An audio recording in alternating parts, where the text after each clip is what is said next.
Imagina a cena. Você passou a vida inteira dizendo que queria ver a clima real de outro planeta com os próprios olhos. Não uma arte bonita de revista. Não uma simulação limpa de documentário. A coisa real. Então a escotilha abre. Primeiro vem o silêncio errado. Um silêncio tão seco que parece que o universo esqueceu de respirar. Depois, a luz. Não é dourada, nem épica, nem cinematográfica. É uma luz cruel, branca, metálica, que faz a rocha parecer um osso queimado. Por um segundo você sente satisfação. Era isso que você queria. Era isso que prometiam no título. A verdade nua, só que a verdade vem junto com uma sensação podre. O chão pode estar quente o bastante para assar metal, ou frio o suficiente para partir vidro. O céu pode estar escondendo ácido. O vento pode existir sem que você o ouça.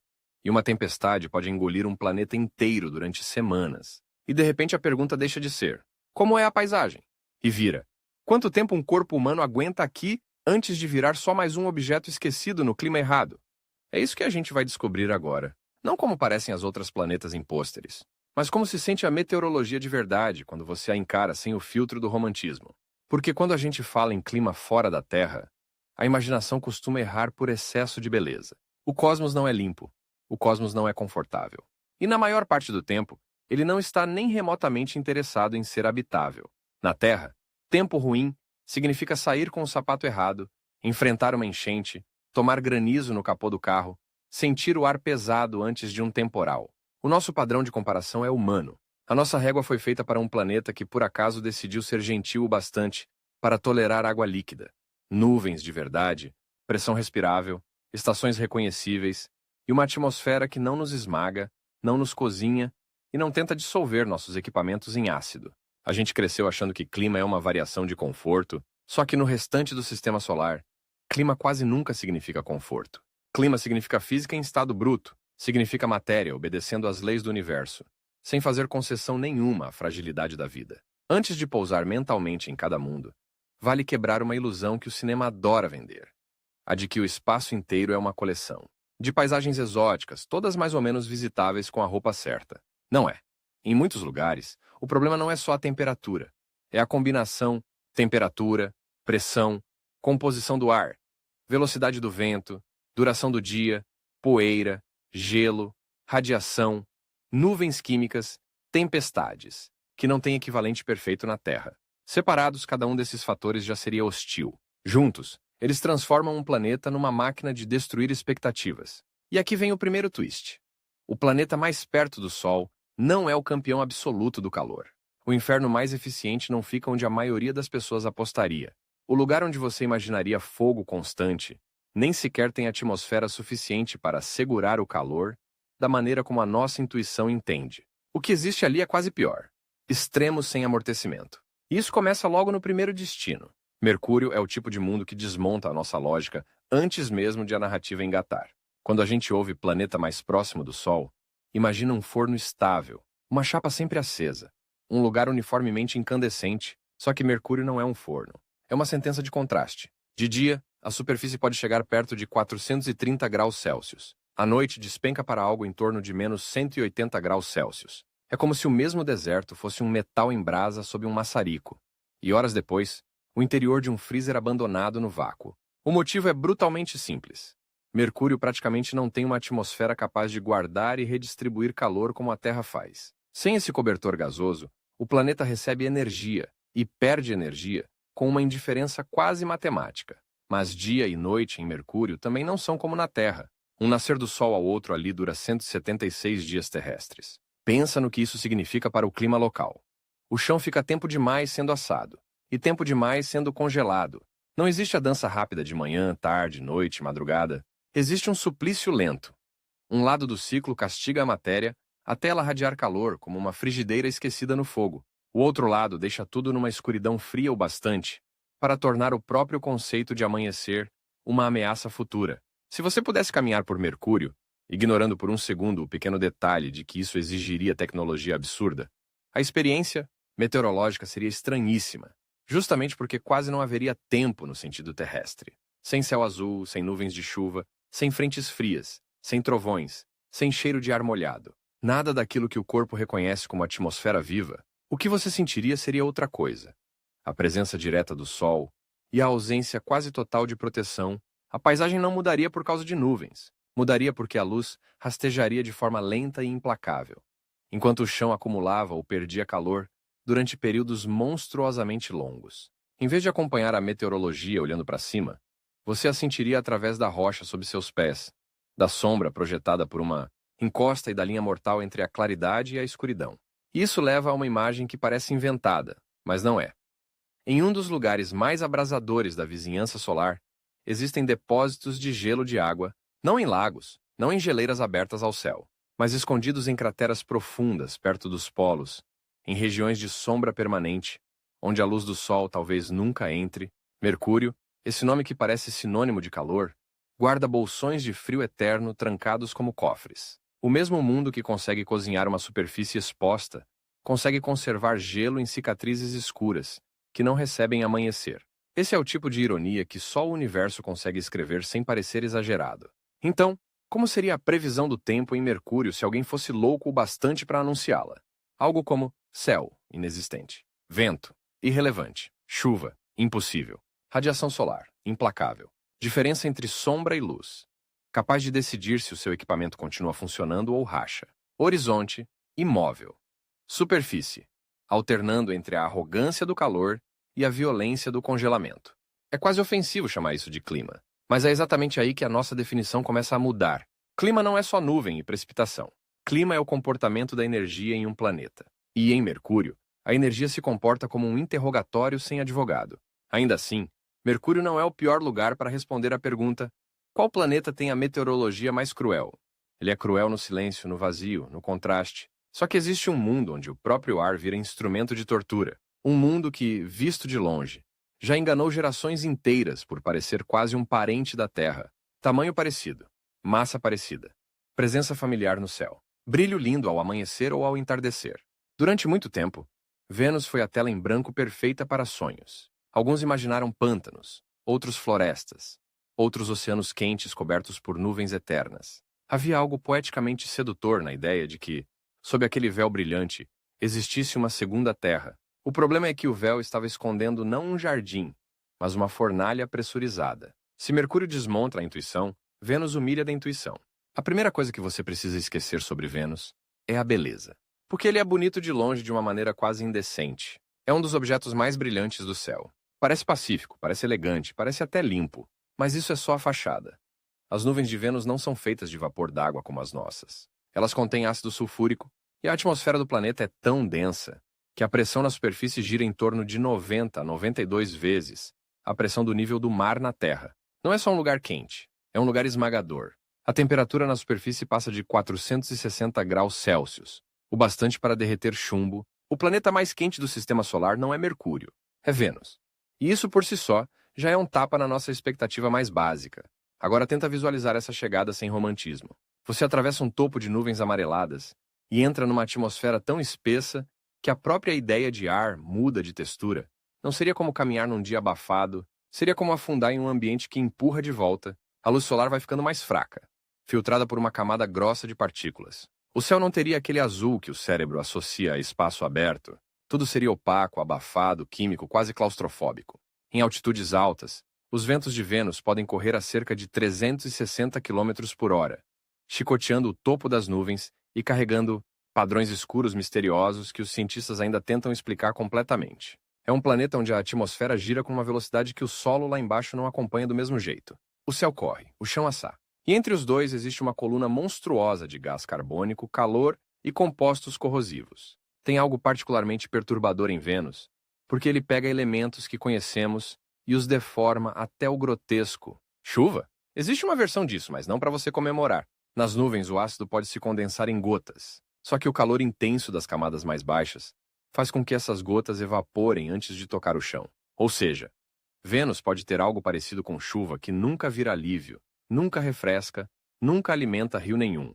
É uma precipitação fantasma, uma chuva tóxica condenada a desaparecer no caminho, presa num ciclo químico que parece inventado por alguém que odeia a palavra habitável. E aqui está um detalhe que torna tudo ainda mais cinematográfico. Vênus gira de forma retrógrada, ao contrário da maioria dos planetas. O Sol, visto da superfície, teria um comportamento estranho para qualquer cérebro treinado pela Terra. Só que, sinceramente, quando o chão está quente como uma chapa industrial e o ar pesa como o oceano comprimido, a direção do nascer do Sol vira quase uma curiosidade mórbida. O verdadeiro protagonista da experiência venusiana é a atmosfera. Ela domina tudo. Ela apaga a paisagem com névoa densa. Ela comprime, ela superaquece. Ela transforma a simples ideia de tempo nublado numa versão infernal de si mesma. Na Terra, a pressão atmosférica muda alguns milibares e já altera o nosso humor, o comportamento do vento, a chance de tempestade. Em Vênus, a pressão não está alta. Ela praticamente redefiniu o que a palavra pressão significa para um ser humano.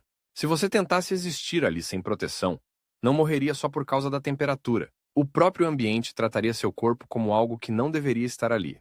É por isso que missões que pousaram em Vênus, historicamente sobreviveram por pouco tempo na superfície. Não porque faltasse coragem técnica, mas porque o planeta age como um teste de estresse contínuo, aplicado a metal, vedação, eletrônica e paciência. Vênus não te recebe, Vênus te processa. Só que o mais assustador talvez não seja a hostilidade atual. É o parentesco perdido. Vênus e Terra têm tamanhos semelhantes. Durante muito tempo, cientistas se perguntaram até que ponto Vênus poderia ter tido condições mais brandas em algum passado remoto. Isso dá ao planeta um terror diferente do de Mercúrio. Mercúrio sempre pareceu distante da habitabilidade. Vênus parece uma possibilidade arruinada, um lembrete de que um mundo rochoso parecido com o nosso pode cruzar uma linha térmica e atmosférica, além da qual o clima deixa de ser cenário e vira sentença. Não é só um inferno distante. É uma advertência escrita no planeta vizinho. E repara como a narrativa vai se torcendo. Você começou querendo ver a previsão do tempo em outros mundos. Em Mercúrio, descobriu que o clima pode ser o contraste nu entre luz e sombra. Em Vênus, descobriu que o clima pode ser uma atmosfera que nunca para de punir. A essa altura, seria natural pensar que Marte, por comparação, seria quase manso. Afinal, é o planeta mais vendido como futuro da exploração humana. É o planeta das bases, dos habitats, das bandeiras fincadas em areia vermelha, dos filmes em que um astronauta se vira com batatas e inteligência. E é verdade que, dos grandes cenários brutais do Sistema Solar, Marte parece mais compreensível ao olhar humano. O horizonte lembra desertos da Terra, há estações, há calotas polares. O chão é sólido, o dia tem duração relativamente próxima do nosso. Tudo isso engana, porque Marte não é a Terra em versão fria. Marte é a Terra depois de ter sido esvaziada. A primeira traição meteorológica de Marte é o ar. Ou melhor, a falta dele na quantidade que o nosso corpo considera normal. A pressão na superfície é menos de 1% da terrestre em média. E a atmosfera é composta principalmente de dióxido de carbono. Isso significa que o calor escapa com facilidade. As noites podem ser brutalmente frias, e o planeta não oferece uma proteção confortável contra a radiação e mudanças térmicas. A temperatura média global fica por volta de menos 65 graus Celsius. Mas esse número é traiçoeiro porque mistura extremos muito diferentes. Em alguns momentos e lugares mais amenos, perto do Equador e sob sol, a temperatura pode subir para a faixa dos 20 e poucos graus Celsius. Em outros pode descer para perto de menos 153 graus Celsius. Marte, de novo, é um mundo de contraste. Só que agora com poeira, estações e fenômenos que lembram o nosso clima como um cadáver, lembra uma pessoa viva. Se você estivesse em Marte ao amanhecer, talvez o que mais chamasse a atenção não fosse a cor do céu, mas a secura absoluta da cena. Um deserto mineral gigantesco, um frio que parece vir não só da temperatura, mas da rarefação, sombras duras, silêncio interrompido por rajadas finas, e então, de repente, a poeira começa a se erguer. Na Terra, poeira é consequência. Em Marte, poeira é personagem principal. As tempestades marcianas podem começar de forma local, regional, quase discretas, e depois crescer até cobrir áreas imensas. Em certos casos, elas podem envolver grande parte do planeta e levar meses para que toda a poeira volte a baixar. Imagina a escala psicológica disso. Não estamos falando de uma tempestade que atravessa sua cidade e vai embora na madrugada. Estamos falando de um céu engolido por partículas tão finas que a luz do sol enfraquece. O horizonte some e o planeta inteiro parece respirar ferrugem. Foi uma dessas tempestades globais que, em 2018, encerrou a missão do Rover Opportunity ao bloquear a luz solar necessária para seus painéis. Em Marte, o clima não precisa ser explosivo para ser letal. Às vezes basta ser persistente. E aqui entra outro twist delicioso e perturbador. Apesar de a atmosfera ser fina, o vento marciano pode criar estruturas absurdamente altas de poeira. Os famosos redemoinhos, os Dust Devils, não são um detalhe pitoresco. Eles podem subir centenas de metros, quilômetros, e já foram registrados com alturas de cerca de 2 quilômetros, e até estimativas muito maiores em alguns casos observados do espaço. como colunas de poeira chegando a algo como 20 quilômetros. É quase uma paródia de tornado. Estreito, seco, silencioso à escala cósmica, girando sobre um deserto morto e desenhando sombras compridas no chão alienígena. Você olha e pensa, não parece tão assustador. Só que aí lembra que aquela coluna está levantando material fino o suficiente para redesenhar o ambiente, cobrir instrumentos e mudar completamente a visibilidade local. Marte tem ainda um tipo de inverno que parece coisa de laboratório. Em certas regiões e estações, forma-se geada de dióxido de carbono, gelo seco, sobre a superfície. Não é só água congelada, embora a água também entre em cena em alguns lugares. É o próprio gás dominante da atmosfera congelando sazonalmente no chão. Dunas podem amanhecer cobertas por uma crosta gelada azulada. E quando chega a primavera marciana, esse material sublima, voltando diretamente para o estado gasoso. Em alguns lugares, o gás preso debaixo da camada sazonal consegue deslocar poeira, esculpir padrões, abrir canais e criar jatos escuros sobre o terreno. É como se o solo respirasse por fissuras invisíveis. Na Terra, a geada desenha delicadeza no vidro do carro. Em Marte, o gelo seco participa da escultura violenta do próprio planeta. Existe uma crueldade elegante em Marte porque ele é, talvez, o mundo mais fácil de subestimar emocionalmente. Mercúrio já parece hostil no conceito. Vênus já parece hostil na descrição. Marte não. Marte é o planeta que convida a imaginação humana a entrar. Tem paisagens que lembram vales, crateras, dunas, montanhas, pôr do sol. Tem ciclos diurnos familiares. Tem gelo, tem nuvens tênues. À distância, tudo isso soma uma espécie de parentesco visual. Só que na prática, quase cada elemento vem com um asterisco mortal. O frio parece seco demais. O ar é fino demais. A pressão é baixa demais. A poeira é persistente demais. A água líquida está ausente demais da superfície atual, para nos oferecer aquele alívio instintivo que associamos à palavra clima. É um planeta que provoca esperança no olhar e cautela em cada dado.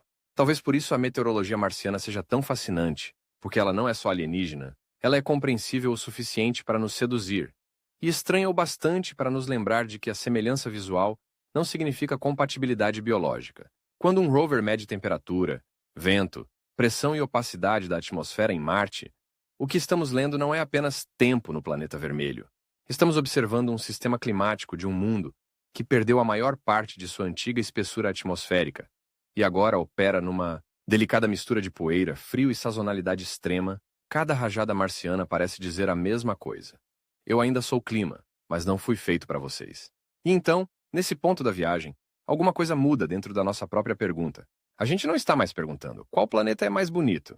Não está mais perguntando em qual deles daria para filmar uma cena épica. A pergunta real virou outra.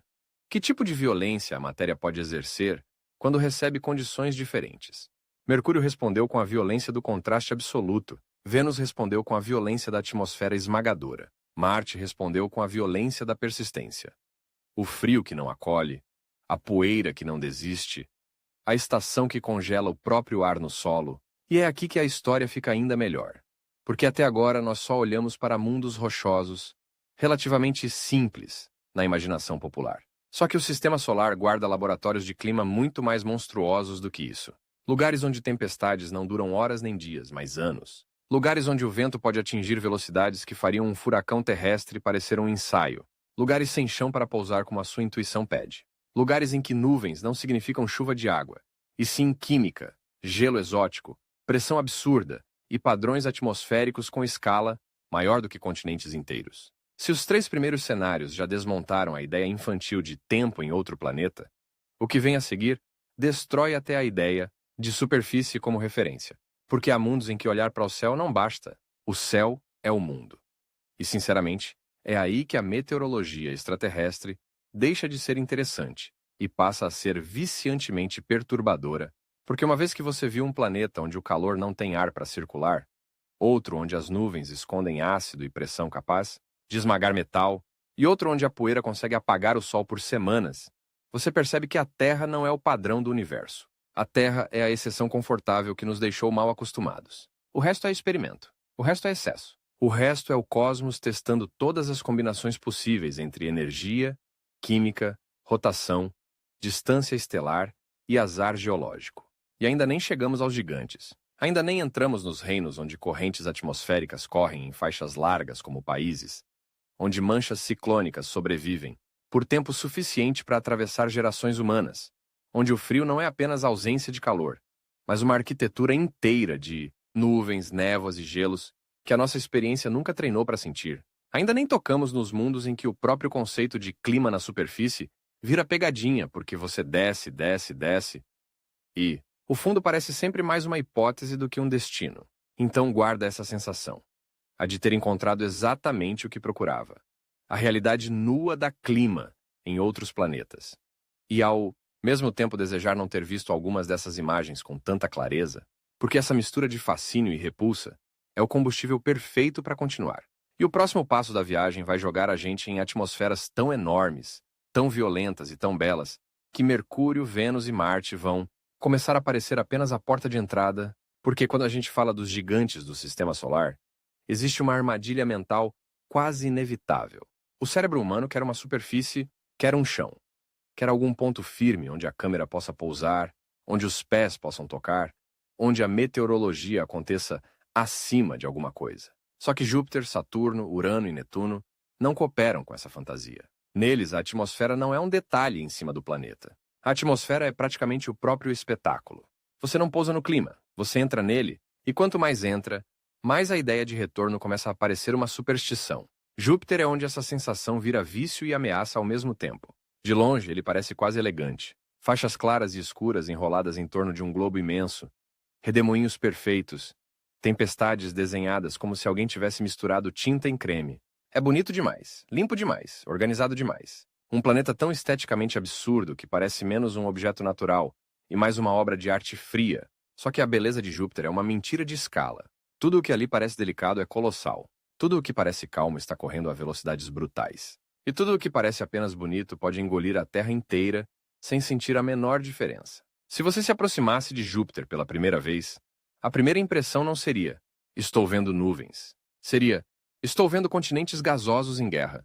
As faixas que cortam o planeta, aquelas bandas claras e escuras que qualquer criança reconhece em fotografia, são correntes atmosféricas, gigantescas se movendo em direções diferentes. Correntes de jato. Rios de vento com milhares de quilômetros de largura.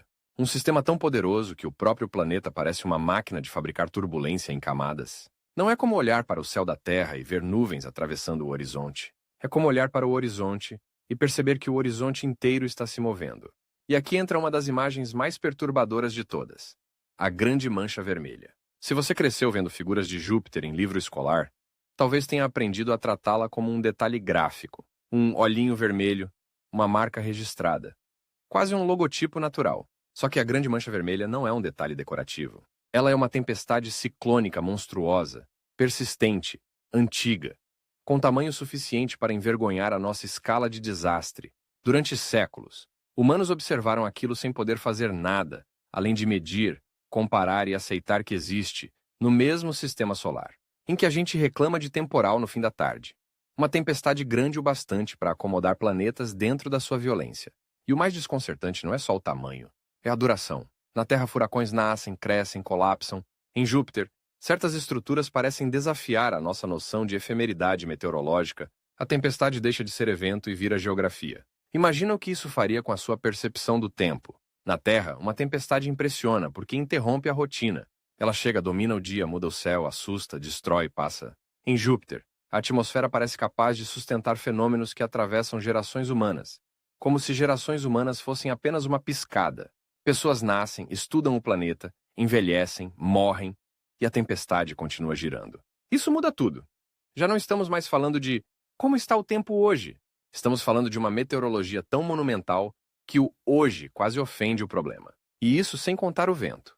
Os ventos de Júpiter podem ultrapassar facilmente centenas de quilômetros por hora, correndo em faixas paralelas, acelerando limites entre bandas, desenhando bordas onduladas, rasgando nuvens em padrões que parecem digitais de um deus impaciente. Só que quando a gente diz vento, o ouvido humano traduz para uma experiência terrestre. Árvores vergadas, telhados arrancados, assobio nas frestas, mar revolto. Júpiter não oferece essas referências. Não há árvores, não há cidade, não há oceano de água para espumar no litoral. O vento ali se revela na deformação do próprio planeta visível. A violência do ar só pode ser medida pela arquitetura de nuvens que ele torce, costura, arrebenta e reorganiza sem descanso. E quanto mais você desce, mais o cenário deixa de ser céu e vira pressão. Esse é o momento em que Júpiter começa a ficar verdadeiramente nojento no melhor sentido possível. Aquele nojo fascinante, quase hipnótico, que faz você querer olhar mais de perto justamente porque tudo parece errado. Nas camadas superiores, você encontra nuvens de compostos como amônia e outros ingredientes que não pertencem à nossa imaginação romântica de paraíso celeste. Embaixo, a pressão aumenta de uma forma tão extrema que a própria matéria começa a mudar de comportamento. Não é só mais denso, é outra ordem de brutalidade. Quanto mais fundo, menos a ideia de sobreviver faz sentido. O gás vai se comprimindo, a temperatura sobe, a luz desaparece, e você entra num reino onde a atmosfera se torna tão esmagada que já não se comporta do jeito que o seu cérebro espera de um gás. Tem algo quase obsceno nessa descida imaginária. Você entra esperando ver nuvens, depois percebe que as nuvens são só a pele.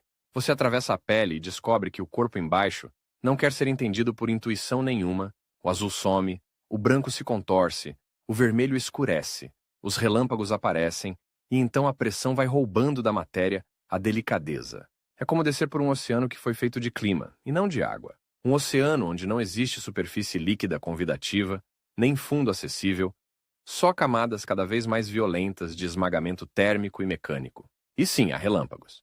Só que, de novo, o cérebro humano precisa ser reeducado. Na Terra, raio é um espetáculo localizado.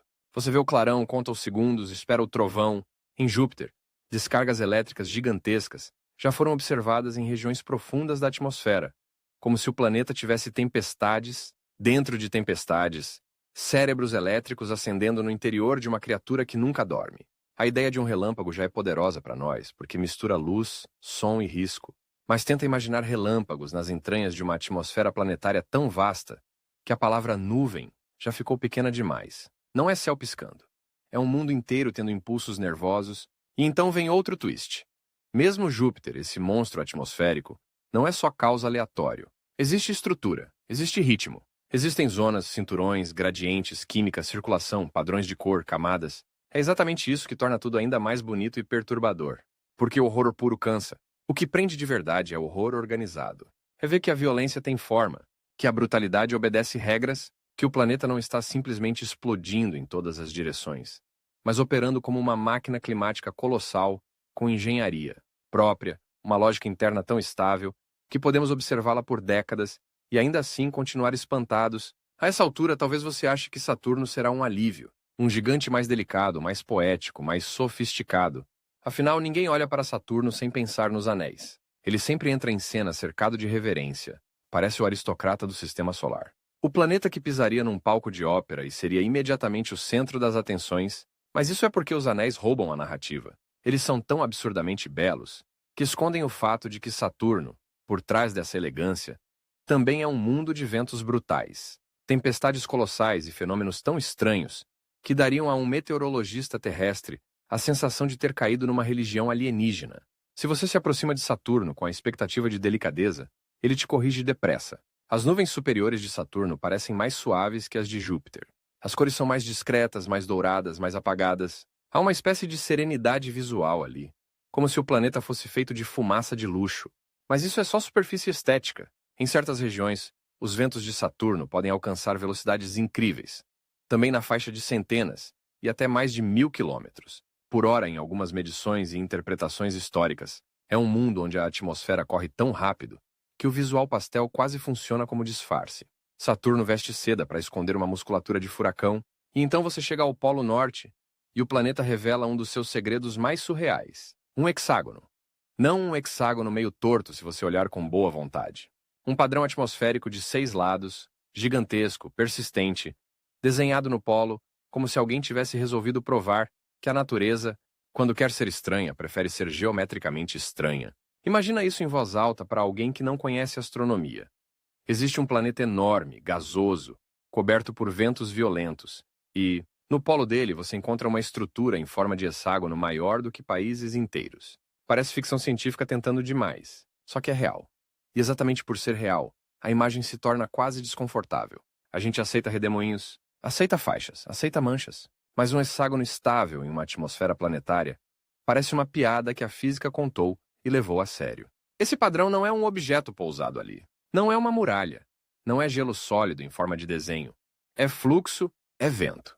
É dinâmica de fluidos escrevendo geometria em escala planetária. E isso é fascinante porque mostra o quanto a meteorologia, quando ganha energia, rotação e espaço suficientes, deixa de ser apenas meteorologia e passa a parecer arte abstrata produzida por leis naturais. Na Terra, nuvens às vezes assumem formas engraçadas, e a gente aponta para o céu como quem vê um coelho. Em Saturno, a atmosfera desenha um polígono monstruoso no polo e sustenta esse desenho como se fosse a assinatura do planeta. Mas Saturno guarda outra perversidade meteorológica. Suas tempestades sazonais gigantescas, as chamadas grandes tempestades brancas, que surgem em intervalos longos e podem se espalhar dramaticamente pela atmosfera. Não é o tipo de temporal que um ser humano reconhece pela janela e comenta com o vizinho. É o tipo de fenômeno que reescreve a aparência de um planeta por um tempo. Massas de nuvens claras irrompem, crescem, injetam energia e bagunçam padrões atmosféricos em escala tão enorme que o próprio disco de Saturno parece ganhar uma ferida luminosa temporária. De novo, o que na Terra seria evento extremo em Saturno, vira espetáculo continental. E tem mais uma camada de estranheza, mais íntima, mais física, mas quase indecente. Em regiões profundas desses gigantes, a pressão e a temperatura podem levar a comportamentos da matéria que parecem saídos de um pesadelo elegante. A noção de chuva já não precisa ser limitada à água. Em certos contextos e modelos, fala-se de precipitações e separações de componentes que fariam o nosso vocabulário meteorológico parecer infantil. A chuva deixa de ser apenas gota molhando superfície, passa a ser a matéria se rearranjando sob pressão em um mundo que não foi feito para a experiência humana, só para a obediência cega às suas próprias condições extremas. E é aqui que a viagem começa a ficar psicologicamente perigosa de um jeito interessante, porque até agora você ainda podia se agarrar a analogias da Terra, tempestade, relâmpago, vento, nuvem, polo, estação. Os gigantes deixam essas palavras em pé, mas esvaziam o conteúdo familiar delas.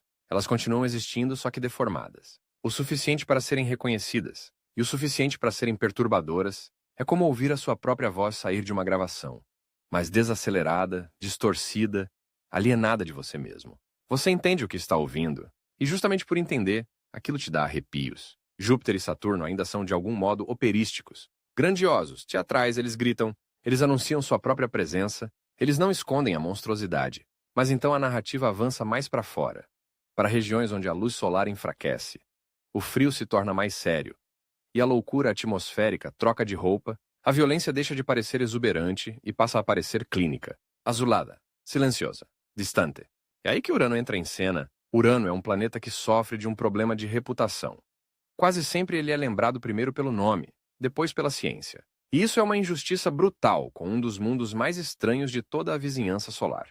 Porque Urano não é só um gigante gelado. Urano é um planeta inclinado de um jeito tão absurdo que parece ter tombado de lado. Ele gira praticamente deitado. Isso muda tudo. Absolutamente tudo. Estações, iluminação, circulação atmosférica, percepção de tempo. Se a Terra é um globo que dança de forma relativamente elegante em torno do Sol, Urano parece um sobrevivente de acidente cósmico, tentando continuar a coreografia depois de ter sido jogado ao chão. Pensa no que isso significa para o clima. Na Terra, as estações já moldam a agricultura, ecossistemas, arquitetura, humor, cultura. Agora imagina um mundo em que a inclinação é tão extrema que, ao longo de sua órbita, regiões podem passar períodos absurdamente longos, mergulhadas em luz contínua ou escuridão contínua. Não é verão, não é inverno. É uma tortura astronômica de duração. O Sol não nasce e se põe do jeito que o nosso organismo espera. Ele se arrasta de forma quase ofensiva à intuição. O calendário deixa de ser só calendário e vira uma reconfiguração total do padrão energético do planeta. E, no entanto, Urano já enganou muita gente por parecer sem graça. Por anos, em imagens menos detalhadas, ele aparecia como uma esfera azul esverdeada, relativamente lisa, como se fosse uma bola de gás sonolenta, um planeta meio tímido no canto do sistema solar. Mas isso é outro truque cruel da distância. Quando observamos melhor, surgem nuvens, estruturas, variações, tempestades. Não são sempre tão gritantes quanto em Júpiter, mas estão lá. E isso torna Urano mais inquietante, não menos... Porque ele parece calado, até você perceber que o silêncio estava escondendo o movimento. As temperaturas nas camadas superiores de Urano estão entre as mais baixas do sistema solar planetário. É um frio que já não parece apenas frio. Parece a própria exaustão térmica do mundo. E mesmo assim, nesse ambiente remoto, ventos podem disparar em velocidades enormes. Isso é o que torna a meteorologia extraterrestre tão viciante. Você nunca pode confiar no visual. Um planeta pode parecer suave, e ainda assim estar correndo internamente como uma máquina de vento. Pode parecer adormecido e ainda assim esconder tempestades frias, metano nas nuvens, estruturas que só se revelam quando você sabe exatamente onde olhar. Se você pudesse atravessar a atmosfera de Urano, talvez a sensação dominante não fosse a fúria imediata de Júpiter, mas um mal-estar crescente, uma percepção de que tudo é frio demais, distante demais, azul demais. O tipo de ambiente que não te agride aos gritos, mas te apaga aos poucos. Você desce por névoas geladas, por camadas químicas estranhas, por uma luz enfraquecida que parece incapaz de aquecer qualquer memória humana de conforto. E então percebe que há ventos violentos correndo naquele mundo silencioso. O resultado é uma mistura raríssima de sensações: melancolia e ameaça. Urano não parece um inferno, parece uma anestesia gigantesca com rajadas assassinas. E se Urano é o frio que desorienta, Netuno é o frio que enlouquece. Netuno está ainda mais longe do Sol. Em teoria intuitiva, você esperaria um mundo tão remoto, tão fracamente iluminado, que a atmosfera fosse quase apática. Um planeta cansado. Um gigante congelado e imóvel na beira da noite. Mas Netuno adora humilhar a lógica simplista. Em vez de quietude, ele entrega algumas das velocidades de vento mais absurdas do sistema solar. É como se esse planeta azul profundo tivesse decidido que a distância do Sol não seria desculpa para a passividade. O resultado é uma meteorologia que parece impossível à primeira vista. Um mundo escuro, frio, remoto e, mesmo assim, violentamente ativo. É quase bonito demais imaginar Netuno sem contexto. A cor azul profunda, as manchas escuras temporárias, as nuvens claras de alta altitude, tudo compõe uma estética tão limpa que você quase esquece que está olhando para um planeta onde ventos podem passar dos milhares de quilômetros por hora. E aí a imagem muda de sabor, porque esse azul deixa de parecer sereno. Ele passa a parecer predatório. Não mais o azul de uma praia, mas o azul de uma profundidade, onde a pressão, o frio e a distância fizeram um pacto contra qualquer visitante. As grandes manchas escuras observadas em Netuno lembram, em certo sentido, tempestades imensas, sistemas atmosféricos que surgem e desaparecem com uma espécie de capricho majestoso. Não tem a mesma persistência iconográfica da grande mancha vermelha de Júpiter. E talvez exatamente por isso sejam tão perturbadoras. Elas aparecem, se deformam, derivam, somem. O planeta muda de rosto, como se a atmosfera estivesse sempre ensaiando novas expressões de mau humor. Em vez de um monstro com uma cicatriz famosa, você tem um monstro que vive trocando de máscara. E então vêm as nuvens brilhantes, às vezes de metano congelado em altitudes elevadas, correndo sobre esse fundo azul escuro, como se fossem arranhões de luz. A cena toda parece uma pintura gelada de velocidade. Um mundo tão distante que a luz solar é fraca, mas ainda assim suficiente para revelar que algo ali está se movendo rápido demais. É um paradoxo estético maravilhoso. Quanto mais longe do calor principal do sistema solar, mais você encontra um planeta que se recusa a ficar quieto. Se Júpiter é barulhento na imaginação e Saturno é teatral, Netuno é elegante de uma forma quase psicopata. Ele não precisa parecer excessivo. Ele já venceu a sua intuição só por existir desse jeito. O frio não o acalmou. A distância não o adormeceu.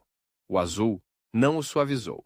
Pelo contrário, tudo isso foi incorporado à sua identidade atmosférica, como se o planeta tivesse escolhido a sofisticação como figurino para a violência. E é por isso que Netuno é um dos melhores exemplos de como o universo destrói nossos clichês visuais. Nem todo mundo ameaçador parece caótico. Às vezes o perigo veste azul escuro e se move rápido demais para que você perceba a tempo. Agora para por um segundo e sente o peso do que já vimos. Mercúrio te mostrou o castigo do contraste nu. Vênus te mostrou o castigo da pressão e do calor selado. Marte te mostrou o castigo da poeira e da persistência. Júpiter te mostrou o clima como máquina planetária sem chão. Saturno te mostrou que o vento pode desenhar geometria. Urano te mostrou que o frio pode ser silenciosamente desorientador. Netuno te mostrou que até a distância extrema não mata a fúria do ar. A essa altura, uma coisa fica clara. A expressão previsão do tempo ficou pequena demais para o que estamos descrevendo. O que existe nesses mundos não é só tempo, é arquitetura atmosférica. É dinâmica de fluidos em escala quase mitológica, é química, gravidade, rotação, energia e pressão, esculpindo comportamentos que na Terra aparecem em miniatura e por pouco tempo, mas lá se tornam identidades permanentes ou quase permanentes de mundos inteiros. Só que o passeio ainda guarda um detalhe delicioso. Mesmo entre os gigantes, cada planeta parece ter escolhido uma personalidade climática diferente. Júpiter é excesso. Saturno é elegância nervosa. Urano é estranhamento inclinado. Netuno é fúria gelada. E isso importa para a narrativa porque impede a monotonia O sistema solar não repete sua hostilidade, ele a reinventa. Cada mundo pega os elementos disponíveis: distância do Sol, composição química, massa, rotação, inclinação, história de formação, e produz uma versão particular de mau tempo cósmico. Você nunca entra no mesmo pesadelo duas vezes. O cenário muda, a textura muda, o ritmo muda. O que permanece é só a mensagem central.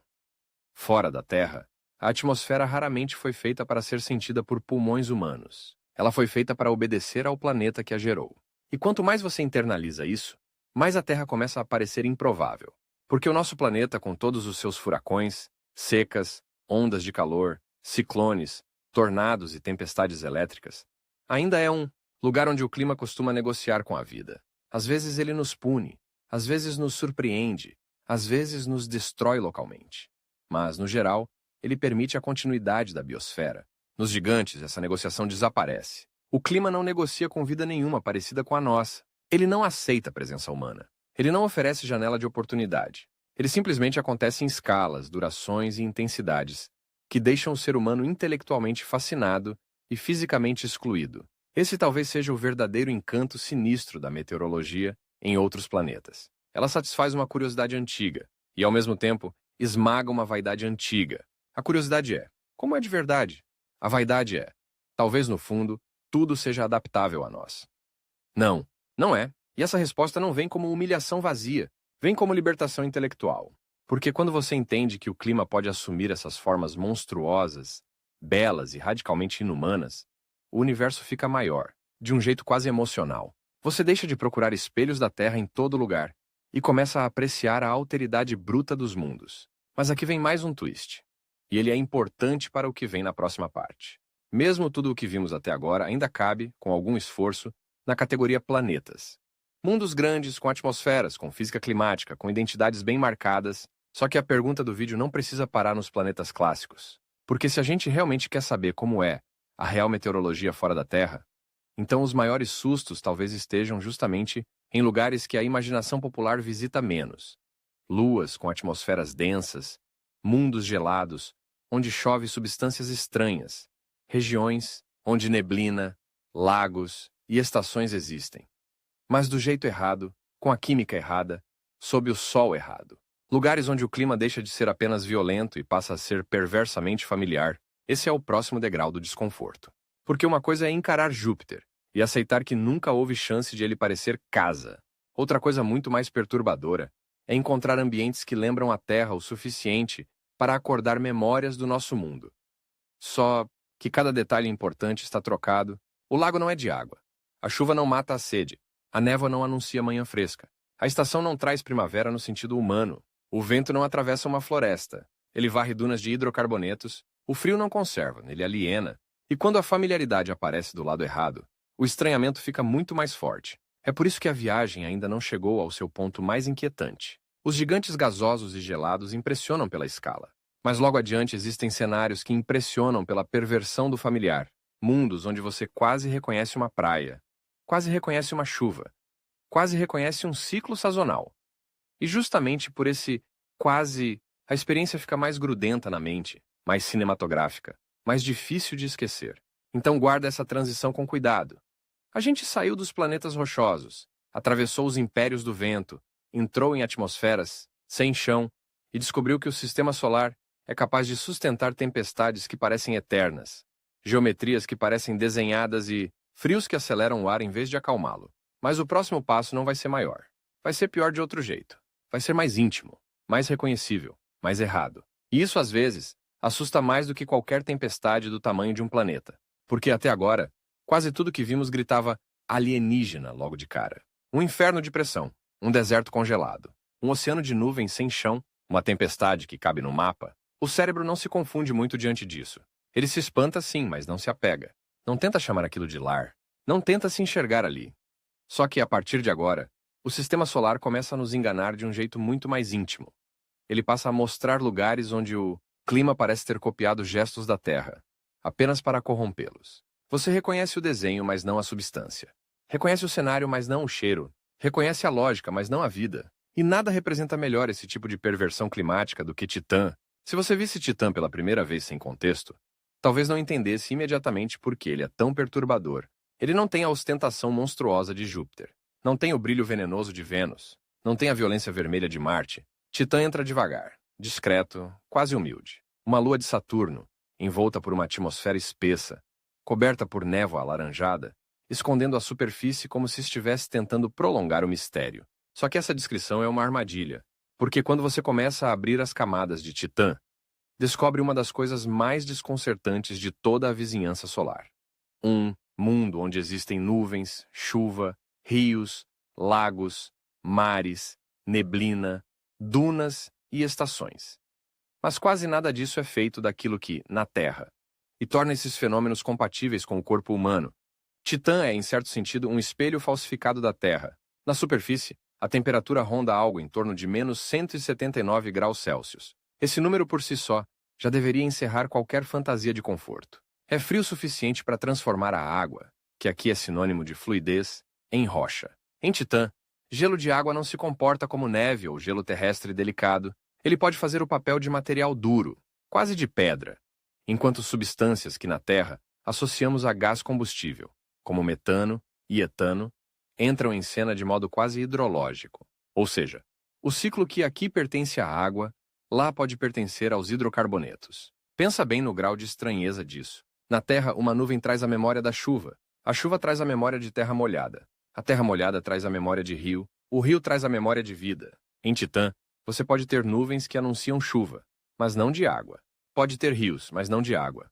Pode ter lagos e mares, mas não de água. Pode ter erosão, drenagem, costa, umidade atmosférica, névoa baixa, até mudanças sazonais. E mesmo assim tudo parecer um cenário, fabricado para torturar a sua tendência de reconhecer casa, onde existe apenas uma semelhança estrutural. Se você pousasse em Titã, a primeira sensação talvez não fosse pânico imediato, mas um desconforto profundo, viscoso, crescente. O céu não seria azul. Seria um laranja opaco, uma espécie de crepúsculo permanente, filtrado por uma atmosfera rica em nitrogênio e carregada de partículas orgânicas complexas. A luz do sol, enfraquecida pela distância e pela névoa, chegaria à superfície como uma claridade triste, difusa, doente. Nada brilharia como na Terra. Nada pareceria realmente limpo. O horizonte seria suave, mas melancólico. E então, quando seus olhos se acostumassem, você perceberia a pior parte. Esse lugar tem clima. Clima de verdade. Não no sentido abstrato de há condições físicas, mas no sentido quase ofensivamente terrestre de existir circulação atmosférica, sazonalidade, condensação, precipitação, canais escavados e grandes corpos líquidos na superfície. Isso é maravilhoso. Isso é profundamente errado. Os mares de Titã, especialmente concentrados em regiões polares, não são cenários figurativos. São reservatórios reais de líquidos extremamente frios, compostos principalmente por metano e etano. Alguns são tão vastos que merecem mesmo o nome de mares. Você imagina a câmera voando baixo sobre uma costa alienígena, com ondas talvez pequenas, dependendo das condições locais. Uma linha escura de líquido se estendendo até desaparecer na névoa, e percebe que o universo produziu uma lua com paisagens que lembram a linguagem visual da Terra, enquanto trocava a substância fundamental de tudo. É como sonhar com uma praia e acordar percebendo que o oceano era feito de combustível gelado. E aqui entra o detalhe mais cinematográfico de todos. Pode chover em Titã, não sempre, não em todo lugar, não do jeito que sua pele reconheceria, mas o sistema climático de Titã é capaz de produzir nuvens de metano e eventos de chuva, especialmente ligados às estações e à circulação atmosférica. Tenta ouvir isso com o cérebro desligado por um segundo. Existe uma lua distante, afogada em névoa âmbar, tão fria que a água endurece, como rocha, e nela podem cair gotas de metano líquido do céu. Isso não parece astronomia. Parece uma memória febril de um planeta que nunca existiu. E, no entanto, faz sentido físico, faz sentido químico. Faz sentido naquela temperatura, naquela pressão, naquela composição atmosférica, naquela luz distante. É aí que o clima extraterrestre se torna realmente viciante de escutar.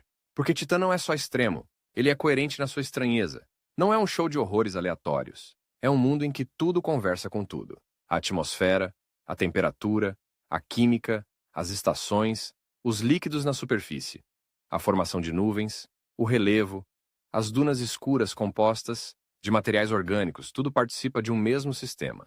Um sistema alienígena, sim, mas completo. Funcional, quase elegante, É isso que dá arrepios. O pesadelo não está desorganizado. O pesadelo tem ecologia física, e Titã ainda guarda uma perversidade extra. Ele talvez seja um dos poucos lugares no sistema solar onde um ser humano, com o equipamento certo, sentiria algo curiosamente próximo de atmosfera no sentido intuitivo. A pressão na superfície é maior que a da Terra, a densidade do ar é significativa, e a gravidade mais baixa mudaria totalmente a relação entre corpo e ambiente.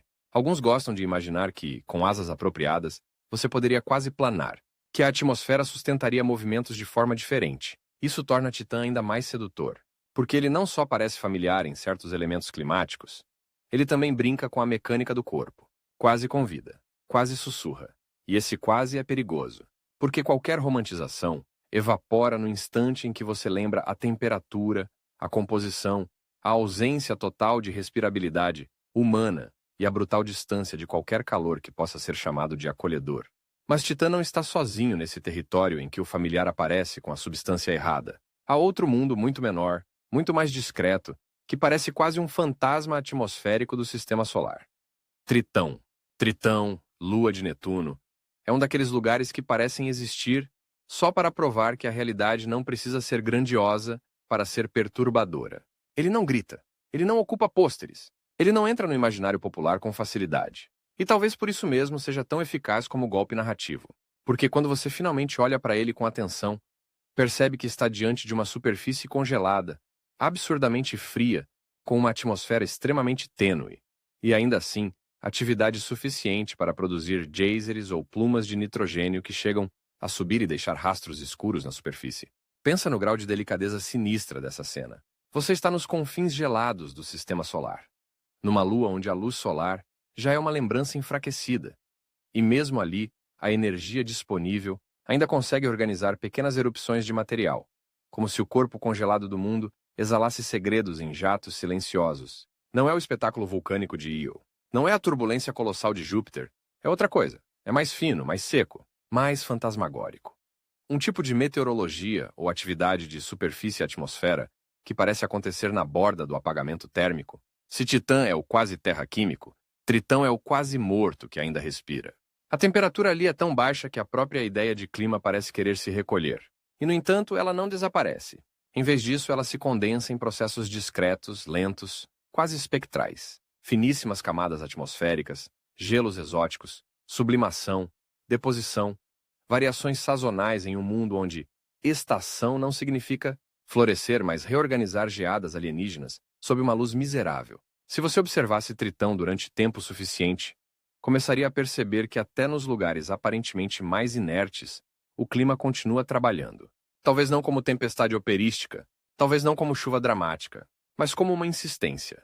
A matéria ainda se move, ainda troca de fase, ainda responde ao Sol, mesmo a essa distância absurda, e então vem Io, para destruir qualquer sensação de monotonia fria. Se as luas anteriores nos deram a estranheza da familiaridade corrompida e do gelo que respira, Io entra em cena como um ataque de febre. Lua de Júpiter.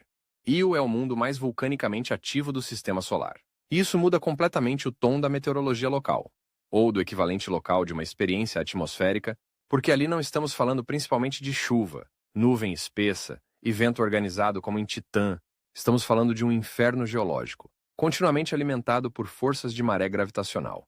O interior de Io é torcido pela gravidade de Júpiter e pela interação orbital com outras luas. E esse amassamento constante gera calor interno suficiente para transformar o mundo num palco de erupções brutais. A superfície de Io é um pesadelo colorido. Amarelo, laranja, vermelho. Preto, branco, depósitos de enxofre e dióxido de enxofre. Extensões marcadas por lava, caldeiras imensas, plumas que sobem centenas de quilômetros acima da superfície. Parece uma pintura tóxica feita com o estômago do planeta. Se você estivesse perto de uma dessas erupções, não teria a experiência terrestre de um vulcão cercado por ar abundante, cinza espessa, um cheiro de enxofre e uma atmosfera que conduz som como estamos acostumados. Io é outra violência. Menos tempo no sentido clássico, mais interação contínua entre superfície extrema, material e uma atmosfera fina e variável, dominada por dióxido de enxofre. Em muitos momentos, a própria atmosfera de Io pode congelar parcialmente na superfície durante a noite e se reconstituir quando a luz solar retorna. É como se o mundo respirasse enxofre por ciclos. Tenta imaginar isso em linguagem sensorial. Você vê o sol fraco iluminando uma paisagem que parece contaminada por febre química. Em algum lugar do horizonte, uma pluma gigantesca se ergue como um cogumelo pálido sobre uma terra amarela e vermelha. O chão não é só quente em pontos isolados. Ele é geologicamente indecente. O que parece neve em alguns lugares pode ser gelo de dióxido de enxofre. O que parece fumaça é material lançado por vulcões, em um ambiente quase sem o tipo de amortecimento atmosférico que a Terra oferece. Io não tem tempo agradável, nem mau tempo. Io vive em um espasmo entre geologia e atmosfera. É uma lua onde o clima, no sentido mais amplo, foi sequestrado pelo vulcanismo. Isso importa muito para a narrativa porque mostra uma coisa essencial. Fora da Terra, a meteorologia real não pode ser separada rigidamente do resto do planeta. Às vezes o motor principal é a proximidade do Sol. Às vezes é o efeito estufa. Às vezes é a perda atmosférica. Às vezes é a rotação rápida. Às vezes é a composição química. E às vezes o clima de superfície é deformado pela própria violência interna do mundo. Isso nos obriga a aceitar que tempo extraterrestre pode nascer não só do céu, mas das entranhas. Agora segura essa sensação por um momento, porque existe outra lua que empurra o desconforto para um nível diferente. Europa. Europa não é, à primeira vista, a campeã da meteorologia exuberante. Ela não tem a atmosfera densa de Titã, nem o histrionismo vulcânico de Io. Mas exatamente por isso ela é tão eficiente em causar um tipo particular de mal-estar narrativo. A superfície de Europa é uma casca de gelo rachada, estriada, jovem em muitos trechos, como se algo por baixo continuasse trabalhando. E, embora sua atmosfera seja extremamente tênue, a possibilidade de intercâmbio entre superfície gelada e um oceano subterrâneo transforma a experiência do clima ali em algo quase psicológico. Europa parece um mundo congelado e silencioso. Só que esse silêncio não é paz, é contenção. Se você estivesse sobre a Europa, veria um deserto de gelo duro, vasto, riscado por longas fraturas e padrões que parecem cicatrizes, de um corpo congelado demais para sangrar. O céu seria escuro, duro, e Júpiter ocuparia uma parte absurda da paisagem celeste. O clima, no sentido humano, pareceria ausente, sem vento respirável, sem nuvens generosas, sem chuva, sem o teatro atmosférico que aprendemos a seguir com os olhos. Mas por baixo desse silêncio existe o suspense. Talvez água líquida em profundidade, talvez atividade, talvez trocas localizadas, talvez plumas ocasionais. Europa faz uma coisa diferente com a nossa imaginação. Em vez de nos esmagar com excessos, ela nos tortura com a possibilidade. Isso também é uma forma de clima narrativo. Nem todo planeta ou lua assusta pela fúria explícita. Alguns assustam pela sensação de que algo ainda pode emergir, algo ainda pode vazar, algo ainda pode estar se movendo sob o gelo.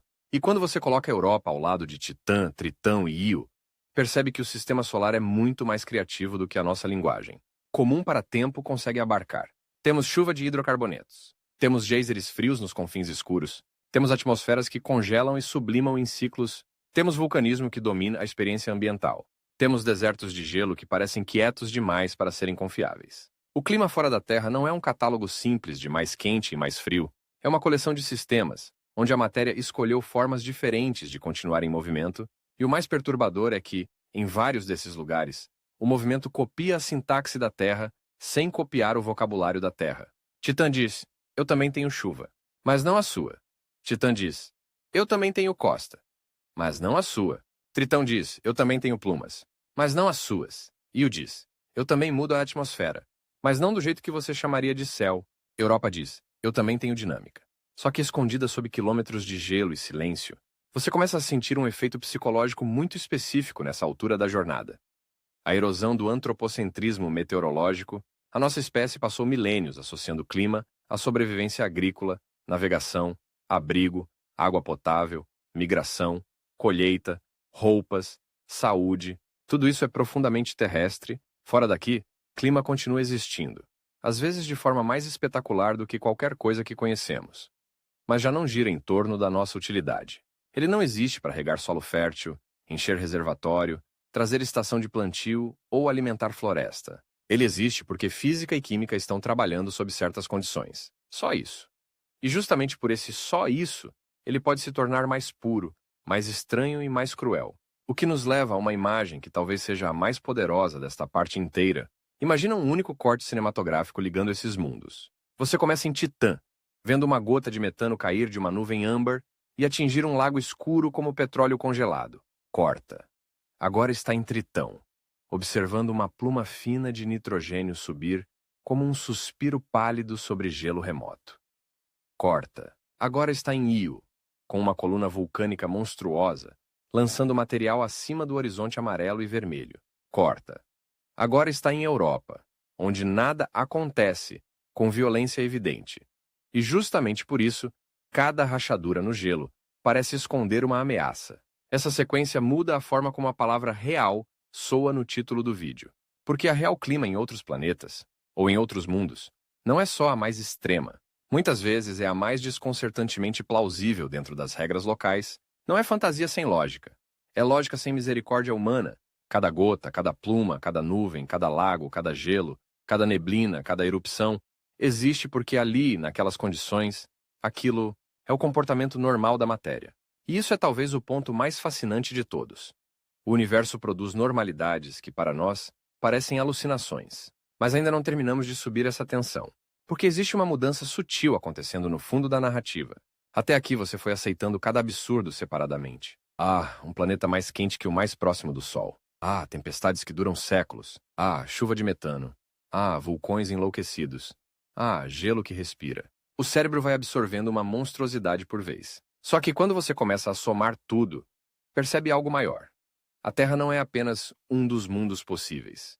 Ela está cercada por um inventário quase ofensivo de alternativas climáticas ruins. Alternativas belas, fotogênicas, fascinantes, mas ruins para qualquer vida parecida com a nossa. A nossa atmosfera, a nossa água líquida estável, a nossa pressão, a nossa faixa térmica, os nossos ciclos sazonais, relativamente moderados, em grande parte do planeta. Tudo isso deixa de parecer banal. A Terra não é o cenário neutro a partir do qual julgamos o resto. A Terra é o milagre estatístico que nos deixou mal acostumados a chamar de normal. Aquilo que, no contexto do sistema solar, beira o indecente de tão conveniente. E talvez seja justamente por isso que histórias sobre a meteorologia real de outros mundos são tão satisfatórias de ouvir, porque elas cumprem duas funções ao mesmo tempo. Primeiro, alimentam a curiosidade crua. Eu quero saber como é. Segundo, corroem uma ilusão silenciosa. A de que o universo, no fundo, deve ser cheio de versões da nossa casa, esperando para serem encontradas. Não, ele está cheio de versões de matéria em movimento. Algumas são lindas, algumas são grotescas. Muitas são as duas coisas ao mesmo tempo. E ainda há um último passo. Um passo que não depende mais de colecionar exemplos cada vez mais exóticos, mas de juntar todas essas peças numa conclusão mais inquietante. Afinal, o que tudo isso revela sobre o próprio conceito de clima? O que muda quando você percebe que clima pode significar calor sem ar, ar sem piedade, poeira global, tempestades eternas, chuva de hidrocarbonetos, vulcanismo que respira enxofre, geometrias de vento e superfícies geladas que parecem quietas até o instante em que deixam de estar? Na próxima parte, a história deixa de ser apenas uma viagem por mundos estranhos e vira uma espécie de espelho voltado para a Terra, só que não no sentido moral simples. Não vai ser sermão, vai ser pior e mais interessante. Vai ser a percepção de que, depois de olhar a meteorologia real de tantos mundos, você nunca mais consegue ouvir a expressão previsão do tempo do mesmo jeito, porque a palavra tempo fica pequena demais. E a palavra habitável ganha um peso quase emocional. A verdadeira reviravolta não é descobrir que os outros mundos são hostis, é descobrir o quão improvavelmente delicado é o nosso. E quando essa ficha cair por completo, até uma manhã nublada na Terra vai começar a parecer uma extravagância cósmica. E agora a pergunta muda pela última vez. No começo desta viagem, a promessa parecia simples: mostrar a clima real em outros mundos, tirar o verniz bonito, arrancar o romantismo, atravessar a arte conceitual e encarar a matéria como ela é, quando nenhum ser humano está no centro da equação.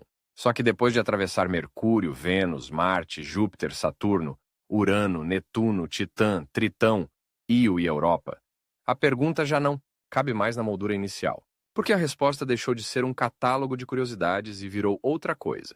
Virou um choque de escala, um choque de perspectiva, um choque íntimo. Você começou querendo saber como são as nuvens, as chuvas, os ventos, as tempestades, e acabou descobrindo que o problema nunca foi só o céu. O problema é o quanto o universo parece disposto a pegar os mesmos ingredientes básicos: energia, rocha, gás, gelo, rotação, gravidade e química, e rearranjá-los de formas que transformam a palavra clima numa coisa muito maior, muito mais estranha e muito menos humana do que imaginávamos. O que chamamos de tempo na Terra é uma experiência cotidiana. O que chamamos de clima, fora dela, muitas vezes é a assinatura brutal de um mundo inteiro. E talvez essa seja a parte mais fascinante. Cada planeta, cada lua, cada atmosfera que vimos não é só um cenário extremo, é uma personalidade física, um estilo próprio de violência, uma maneira particular de a matéria dizer: aqui as regras são estas, e elas não foram escritas para o seu corpo. Mercúrio te mostrou um mundo onde o Sol e a ausência de atmosfera fazem do contraste a verdadeira crueldade, um lugar em que sombra e luz não são estados poéticos, mas fronteiras de sobrevivência. Vênus te mostrou que o ar pode ser mais ameaçador do que o vazio, que a própria atmosfera, quando enlouquece no efeito estufa, pode virar um instrumento de esmagamento, corrosão e calor permanente. Marte te mostrou a maldade da persistência. O planeta que parece o mais convidativo à imaginação humana, mas que pune com baixa pressão, frio seco e poeira capaz de apagar o sol. Júpiter te mostrou que tempestades podem deixar de ser acontecimentos e virar paisagem.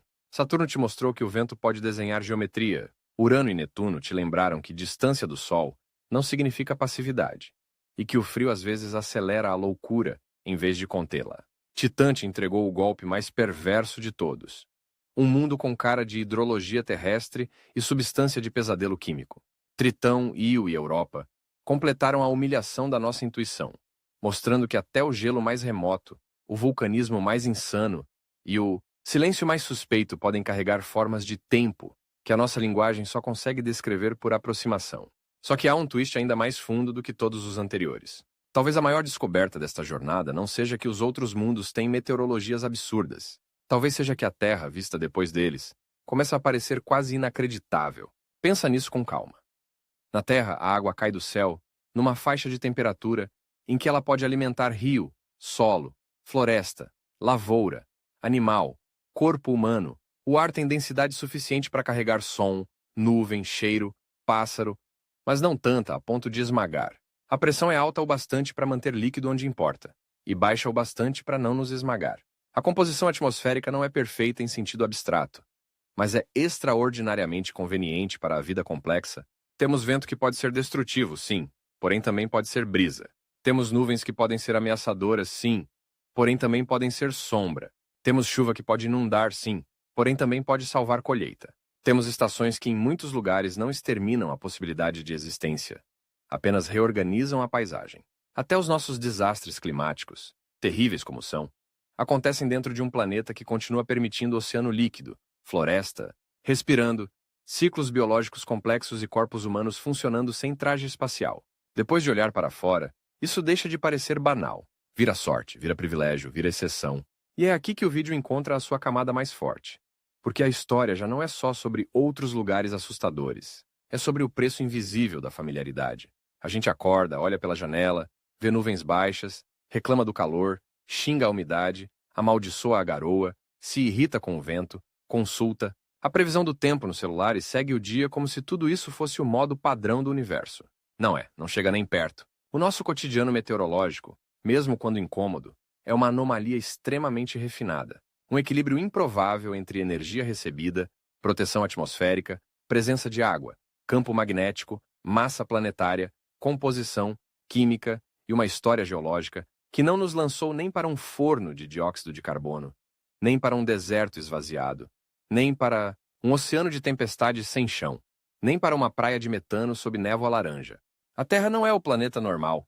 A Terra é o planeta ao qual nos acostumamos tanto que passamos a chamá-lo de normal. E isso muda tudo na maneira de ouvir o vento. Porque depois de conhecer os outros mundos, até fenômenos comuns daqui adquirem outro peso. Um trovão terrestre deixa de ser só um ruído de tempestade. Ele passa a soar como o produto raro de uma atmosfera, numa faixa de pressão e temperatura delicadíssima. Um banco de neblina sobre um vale deixa de ser apenas um problema para dirigir cedo. Ele passa a parecer um luxo químico e térmico. Uma chuva de verão, que 5 minutos antes parecia só um incômodo para quem esqueceu o guarda-chuva, se transforma numa extravagância cósmica. Gotículas de água, na fase certa, no momento certo, sob um céu que não dissolve equipamento em ácido e não congela hidrocarbonetos no lugar da água. Isso não diminui os nossos medos climáticos reais. Pelo contrário, amplia, porque existe um segundo golpe escondido nessa conclusão. Depois de entender o quão específica é a nossa janela de habitabilidade, Você para de enxergar o clima da Terra como um pano de fundo garantido. Ele deixa de parecer automático. Deixa de parecer um direito natural do planeta. E passa a parecer o que realmente é. Um sistema delicado, dinâmico, complexo, às vezes violento, mas incrivelmente estreito naquilo que permite a faixa entre habitável e hostil, talvez seja muito mais fina do que a nossa arrogância cotidiana gosta de admitir. Vênus e Marte, nesse ponto, voltam à história como fantasmas muito incômodos. Não porque sejam futuros inevitáveis, em sentido simplista, e sim porque funcionam como lembretes de que mundos rochosos podem seguir caminhos climáticos radicalmente diferentes. Um pode perder a maior parte da sua atmosfera espessa e da sua água superficial estável, tornando-se um deserto frio e rarefeito, castigado por poeira e extremos. Outro pode mergulhar num efeito estufa tão violento que a superfície se torna uma fornalha sob pressão monstruosa e nuvens ácidas, Terra, Vênus e Marte, formam um trio narrativo quase cruel, justamente porque são próximos o bastante para convidar comparação e diferentes o bastante para produzir vertigem. Entre eles, a Terra parece o resultado improvável de um equilíbrio que não estava obrigado a acontecer. E de repente a história sobre a previsão do tempo em outros planetas deixa de ser apenas entretenimento cósmico e ganha um sabor quase filosófico. O que é clima, afinal, quando arrancamos a palavra do uso cotidiano? Não é só chuva, sol, frente fria, vento ou umidade. Não é só o gráfico no aplicativo. Não é só o repórter apontando para um mapa com setas azuis e vermelhas. Clima é a forma como um mundo respira energia. É o jeito como ele recebe luz, armazena calor, perde calor, movimenta gases, congela, evapora, condensa, gira, inclina, acumula poeira, gera nuvens, sustenta tempestades, reorganiza a matéria. Clima é a biografia física do contato entre um astro e a energia que o atravessa.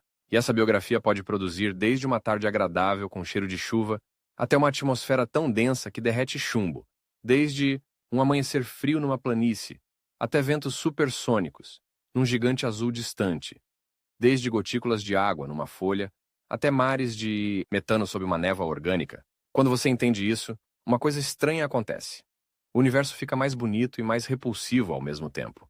Mais bonito porque a diversidade é estonteante. Mais repulsivo porque quase toda essa diversidade exclui você. É uma combinação poderosíssima de sentimentos, e talvez seja exatamente por isso que esse tema é tão irresistível. O ser humano gosta de procurar paisagens. Gosta de imaginar o que veria pela janela em outro mundo. Gosta de transformar planetas em cenários. Só que a meteorologia real arranca esse hábito do nosso colo. Ela obriga a trocar a fantasia da paisagem pela mecânica da sobrevivência. Não basta perguntar que vista eu teria. É preciso perguntar: o que esse ar faria comigo? O que essa pressão faria com o corpo?